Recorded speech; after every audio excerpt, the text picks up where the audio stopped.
Olá, seja muito bem-vinda aqui ao canal de O Tempo no YouTube. Eu sou Letícia Fontes, editora adjunta de política, e hoje o nosso convidado aqui do Café com Política é o vereador de Belo Horizonte, Bruno Miranda. Vereador, obrigado por estar aqui com a gente hoje. Obrigado, Letícia, mais uma vez. Obrigado pelo convite para participar do Café com Política. Vereador, da última vez que o senhor esteve aqui, a gente perguntou como que estava a relação do prefeito Álvaro Damião com a Câmara. A gente está agora já no final do ano, fechando esse primeiro ano de mandato. Qual que é o balanço que o senhor faz dessa gestão até então? Bom, Letícia, eu acho que foi um ano positivo, uma relação extremamente respeitosa, relação republicana. Os vereadores e o prefeito Álvaro, né, têm mantido uma rotina de contato, né, com o secretário Guilherme também, que é o secretário de governo. Graças a Deus a gente tem tido um ambiente positivo para o trabalho aqui em Belo Horizonte. A gente até publicou uma matéria recentemente no Portal Tempo de que alguns vereadores da base estavam um pouco enciumados, que o prefeito teria dado prioridade para alguns vereadores em alguns projetos, que o secretário de governo, inclusive, não estaria respondendo com a mesma agilidade, com a mesma disposição que estava antes. Isso de fato tem acontecido? Por quê? Então, isso na Câmara, sempre, né, há uma insatisfação de um ou outro vereador e a gente precisa trabalhar para poder diminuir essas insatisfações, vamos dizer assim. Mas eu acredito que hoje as coisas estão dentro da normalidade. Muitas vezes o prefeito é visto em uma agenda em uma região de um determinado vereador e muitas vezes essa agenda nem é da prefeitura, né? Os vereadores foram convidados para estar ali, isso gera algum tipo de insatisfação, como se ele tivesse convidado um parlamentar em detrimento a outros, mas isso não acontece. A prefeitura tem mantido uma agenda de trabalho possibilitando a ida dos parlamentares nas regiões de atuação deles. O Álvaro e o secretário de governo têm feito os convites, mas esse ruído muitas vezes acontece e a gente está ali mesmo para poder tentar ajustar e aparar essas arestas. Não teria predileção a algum candidato por conta de eleição de 2026, de algum vereador que venha disputar a eleição para a Assembleia, deputado? Não. Os vereadores da base de governo estão bem próximos ao Álvaro, ao secretário, e a ideia é trabalhar junto com todos para que a gente possa avançar com as pautas da cidade. Hoje, a prefeitura trabalha qual que é o número da base? Olha, você tem, ali a gente tem hoje uma base aí de 29, 30, 31, enfim, a gente depende um pouco aí do momento, mas a gente, hoje o governo Álvaro Damião tem uma segurança institucional importante, tem uma boa relação com a Câmara, com a mesa da Câmara, e isso tem ajudado, né, com que a gente viva um período de harmonia na cidade entre os poderes.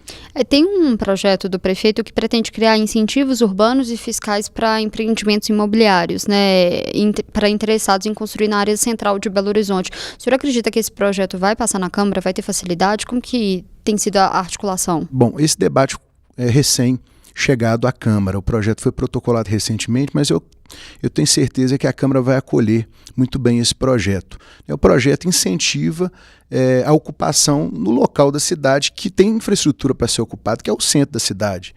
Então, se a pessoa consegue morar perto da região central, ela tem facilidade na mobilidade, ela tem facilidade em serviços que estão disponíveis já na região mais central da cidade, e é assim no mundo inteiro, né? E é assim que a gente deve tratar Belo Horizonte também. Então, acredito que esse projeto vai, obviamente, passar pelas comissões, com o debate necessário, com as explicações necessárias, mas a gente tem confiança que a gente consiga aprovar ele lá na frente. O prefeito já chegou a falar, inclusive também o secretário Guilherme também chegou a falar de algumas mudanças no plano diretor. Como que estão essas discussões? Se já chegaram para a Câmara, se pretende chegar? Bom, essas mudanças mais profundas no plano diretor, elas vão ser pauta da Conferência de Política Urbana no ano que vem. Então, no ano que vem, a Prefeitura promove a conferência e aí sim é o momento para poder fazer os ajustes necessários ao plano diretor. E aí depois o que foi aprovado na conferência é enviado para a Câmara em forma de projeto de lei. Antes disso não deve vir nada? Não, antes disso, mudanças substanciais, acredito que não. Pelo menos não foi tratado comigo isso. Hoje, quais que são os projetos prioritários da Prefeitura? Nós temos o projeto de ajuste de um financiamento que nós aprovamos no ano passado, conseguimos aprovar o primeiro turno agora no mês de novembro. aquele financiamento da Agência Francesa de Desenvolvimento para o corredor Amazonas.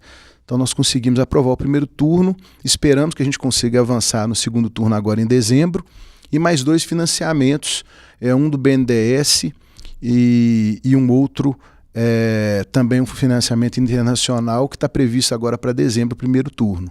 São 3 projetos importantes porque vão dar condição de investimento um volume mais vultuoso a partir do ano que vem. O senhor falou que 29 a 30 o número da base que a prefeitura trabalha. Quando eu perguntei sobre essa questão de alguns ciúmes, alguns vereadores até pontuam. A prefeitura talvez não tenha os 28 votos que são esses projetos de empréstimos. Mas a gente vê uma Câmara sem muita oposição ao prefeito. Tem oposição, de fato, à prefeitura na Câmara? Nós temos na Câmara iniciativas de oposição. E a gente não percebeu ainda na Câmara uma oposição sistemática, oposição por oposição. Eu acho que todos os vereadores lá, inclusive os da bancada do PL, os colegas vereadores do PT e do PSOL têm disposição em dialogar com o governo. Então isso é muito importante, porque mesmo não sendo vereadores da base de governo, são vereadores que estão dispostos a votar projetos de interesse da cidade de Belo Horizonte. Então esse eu acho que é o caminho para que a gente possa construir e avançar com as matérias importantes lá na Câmara. O senhor citou esses 3 projetos prioritários da Prefeitura, mas a gente viu recentemente algumas iniciativas na Câmara, como moção de apoio à mega operação no Rio de Janeiro, também teve uma moção de protesto pela falta de indicação etária em exposições em Belo Horizonte, mas algumas dessas medidas, no caso do Rio de Janeiro, nada tem a ver com Belo Horizonte. Como que o senhor avalia esses debates assim, muito polarizados, ideológicos, se isso acaba não atrapalhando discussões da cidade? Bom, Letícia, muitas vezes esses temas nacionais, principalmente temas que são fruto de polarização, né, entre a extrema esquerda, entre a extrema direita, são levados lá para a Câmara com o objetivo de fomentar, de fato, esse debate, sobretudo nas redes sociais. Muito pouco contribui com a cidade, eu acho que nada contribui com a cidade, mas faz parte dos mandatos que estão ali representados, né? Nós tivemos o vereador mais votado da cidade que está lá na Câmara e ele precisa representar aquelas pessoas que acham que ele promovendo esse debate na Câmara é o que vai avançar Belo Horizonte, embora eu não concorde. A gente precisa respeitar o mandato de cada um. O prefeito não interfere nessas questões? Não, de jeito nenhum. O prefeito, obviamente, quando há uma inconstitucionalidade, alguma questão que a Procuradoria do município aponte, o prefeito interfere, mas muito no sentido de alertar em relação à inconstitucionalidade do projeto. Mas do ponto de vista ideológico, o prefeito tem muita coisa para fazer e não dá para ele ficar perdendo tempo com isso, não. Teve um projeto bastante polêmico que foi a questão da votação da tarifa zero ali na Câmara, né? A base do governo conseguiu demonstrar força, conseguiu impedir essa votação, mas foi um tema ali que levanta muitos debates sobre questão de licitação, de concessão de ônibus, que vai ocorrer esse novo contrato ainda nesse mandato. Quais que são os próximos passos que a Prefeitura tem discutido, inclusive, para poder esse novo contrato?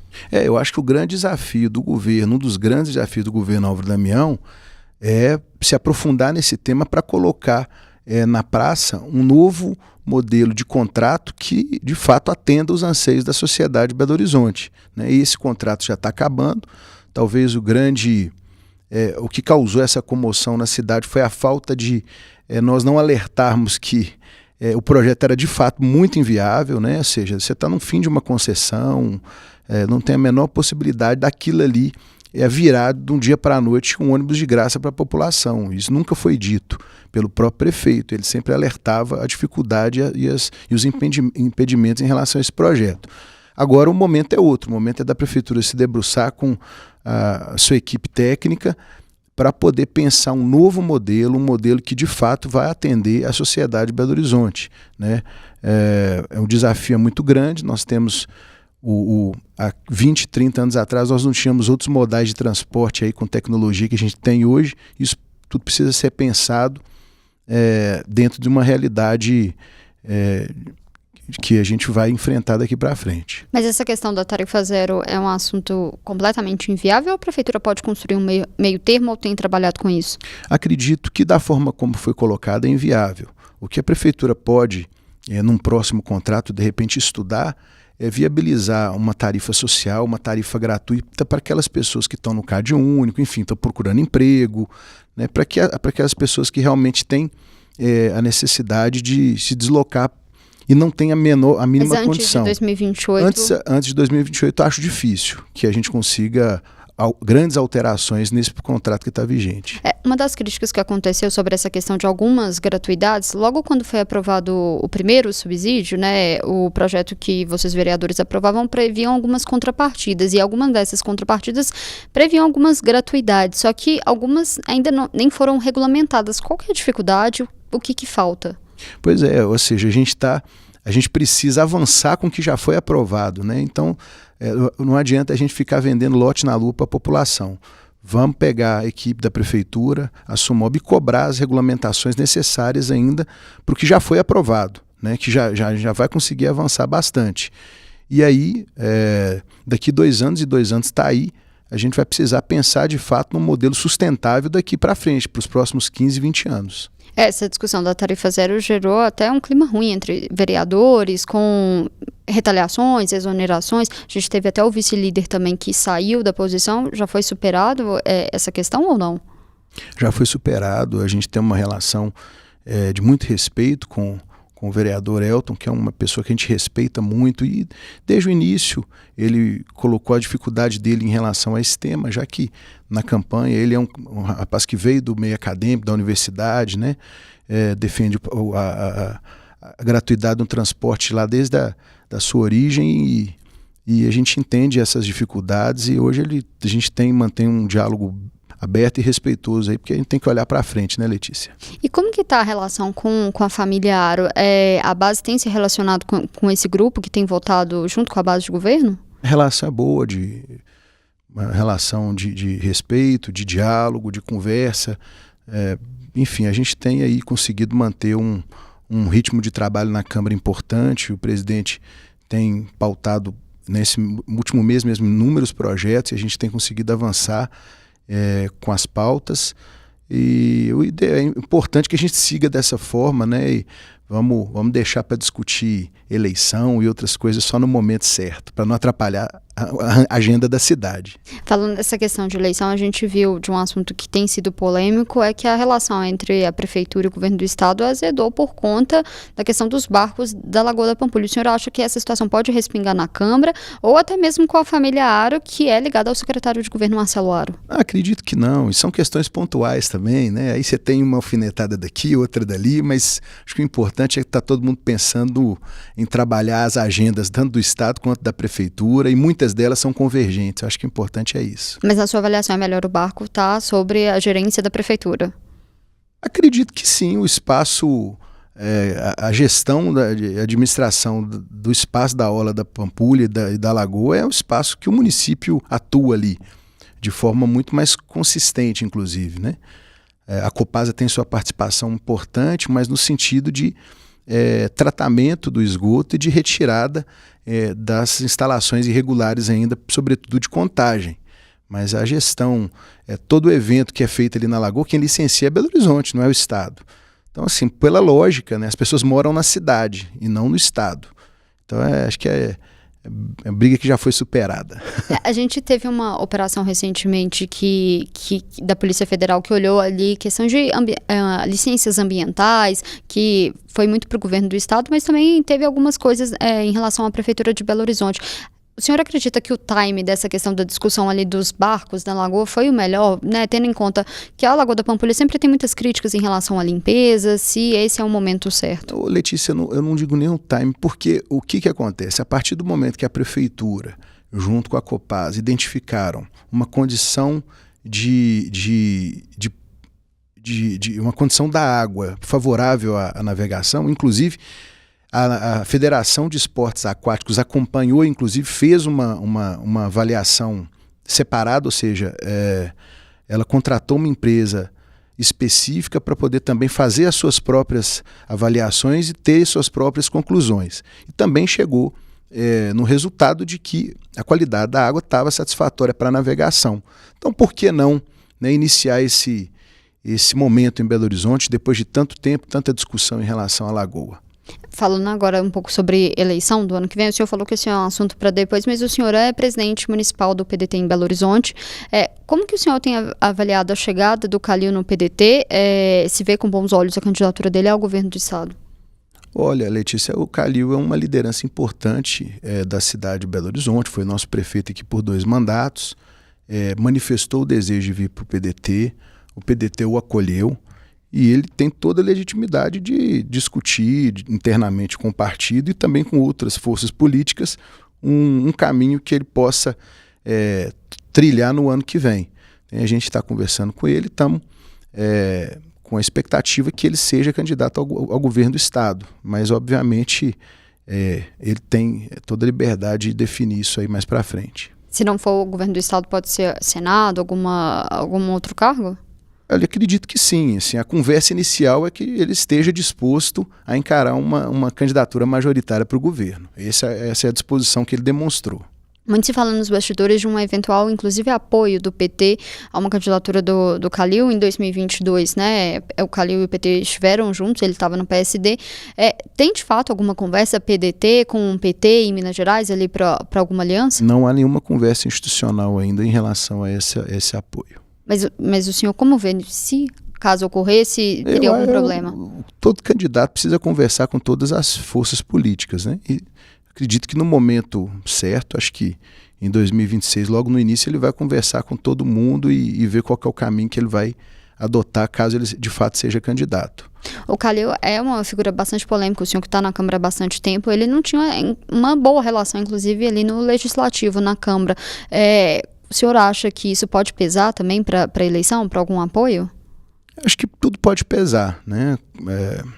O Calil, no primeiro mandato dele, ele teve uma relação boa com a Câmara, conseguiu aprovar todos os projetos, enfim, não teve nenhuma dificuldade. No segundo momento, talvez com a mudança da Câmara de perfis de mandatos, talvez ele não tenha percebido e acabou tendo uma crise com a Câmara, eu inclusive estava na época.